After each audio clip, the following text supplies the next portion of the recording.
People.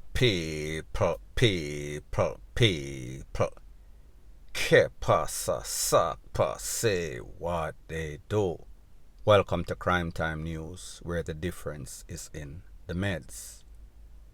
Now, people, have you ever asked yourself the question, how is it that legal, law-abiding, tax-paying citizens in Jamaica have to go through all sorts of rigmarole, all sorts of stringent application process as it pertains to acquiring a legal firepiece from the FLA, Firearm Licensing Authority?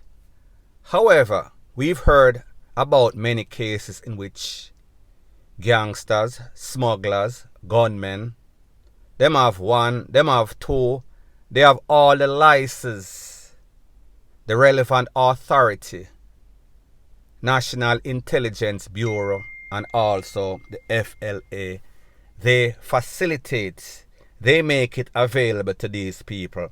However, legal people can't get it. Now, people, I am speaking about a man, his name is Rev.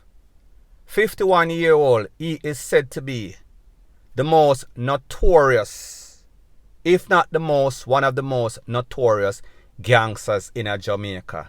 He is feared by other gangsters, other DONS. Dancehall artists sing song about him. He is even a political representative. So therefore, he represents either the PNP or the JLP. Me not really sure of which one. However, the other day, he was arrested at a party called Milk and Honey in a priory that is in St. Anne. The feds and also CTAC went for him. Now, people, I am going to let you take a listen, take a look to a voice note of a news that was on Nationwide News, and then I am going to give my piece. Checks by Nationwide News disclosed that the 51-year-old businessman was deported from the United States to Jamaica in 2009. He was deported after serving time in a U.S. prison. He was convicted for drug running in Brooklyn, New York in 2004. The businessman was issued 2 firearm licenses by the board of the FLA, a handgun license in 2013 and a shotgun license in 2015. Nationwide News understands that a clearance letter from the personnel who were stationed at the JCF's National Intelligence Bureau, NIB, paved the way for the licenses to be issued to the criminal convict. That development has stunned the sections of the law enforcement community in Jamaica.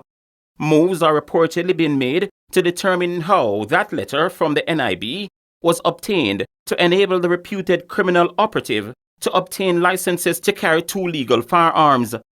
The businessman, who is a suspected gun runner, remains in police custody this afternoon under tight security. His apprehension while attending a party in Ocheria, St. Anne, is considered amongst the most significant arrests by the JCF in recent times as it moves to stem the flow of illegal guns into Jamaica. The businessman is said to be feared in several sections of the island, including the criminal underworld. He is reputedly a senior operative in the 90s gang, which for many years reigned terror in sections of Jamaica and Brooklyn in the United States. He reportedly has influence in Black River, St. Elizabeth, and has allegedly formed alliances with criminals in Mountain View and sections of East Kingston. The suspect in the attempted illegal importation of 21 guns into Jamaica this year was name-dropped in popular gun lyrics voiced several years ago by incarcerated dancehall star Vybz Kartel. The businessman and alleged gun runner is also known in sections of southwest Jamaica as an influential political activist. He also reportedly owns a popular sound system. The man is to be interrogated by police investigators in the coming days. Now, people, you hear that man's background, originally from St. Elizabeth. He was living overseas.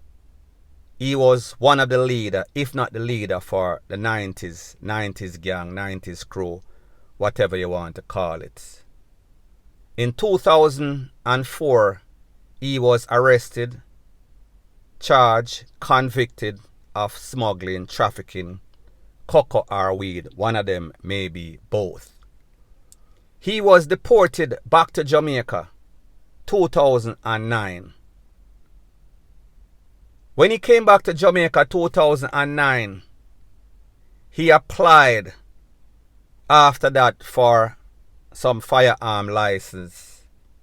He was given 2 firearm licenses, one in 2013 for a pistol and the next one 2015 for a shotgun. I guess hunting rifle, whatever them call it, not sure. Now people, based on what this news article is saying, this was facilitated by the JCS, National Intelligence Bureau. They were the ones that gave the clearance, the approval. They facilitated this man holding license for both. Now people, remember, this man was a deportee. This man was a convicted felon. Aggravated felon, meaning DRUGS. That is considered to be a very serious crime. He made his way back to Jamaica. When he came back to Jamaica, he was a part of representational politics. He owned a sound system. His name was even called up in Vybz Kartel's song, This Man from 90s. Kartel mentioned Rev. So people, isn't it kind of ironic that the criminal underworld, all of the DONS, all of the street people, everybody know him. He's known in representational politics. So therefore, how is it that the poor don't know about him?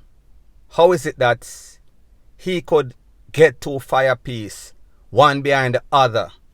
The people that are supposed to be monitoring, doing all sorts of background check, meaning National Intelligence Bureau, NCS, Firearm Licensing Authority. They gave a clearance letter. So people, what that tells you? It tells you that money talk and BS walks. It does not matter what type of characteristics you have. It does not matter what type of conviction you have. It does not matter if you are a Don, a gunman, a criminal, or even a dopey.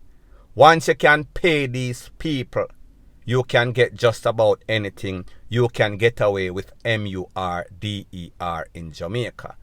And people, isn't it also very ironic that an organization such as Firearm Licensing Authority that acts as if they are holier than thou, act as if they dot all the I's and cross all the T's, and anybody, any sort of unscrupulous character will not gain access to one of these tools.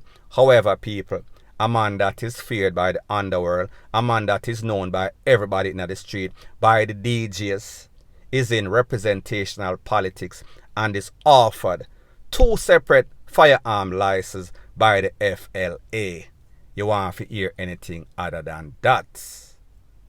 So people, at the end of the day, based on the information, we see, even though he is out there, even though people know him name, even though he is infamous, the JCF refuses. If you notice, he is only known as Rev. If you notice, an unidentified man, a Don, Rev, that is the only name that you can get. You will not get his government name, first name, second name, surname. However, whenever a family of 5 loses their life, even the names of all of the minors are out in the open. So people, what makes this man so special? Is it the fact that him have money? People, let me know what you think in the comment section. So people, at the end of the day, there's supposed to be some sorts of question and answer for this man based on those 21 tools, 18 pistols, and also 4 rifles that was found on March 4th of 2020 at the Queen's Warehouse Industrial Park. So people, hopefully the feds will come and get this man, because if we rely on the justice system in Jamaica, more than likely this man will be out on the road. This man will be parting his life away very soon. Point blank and period.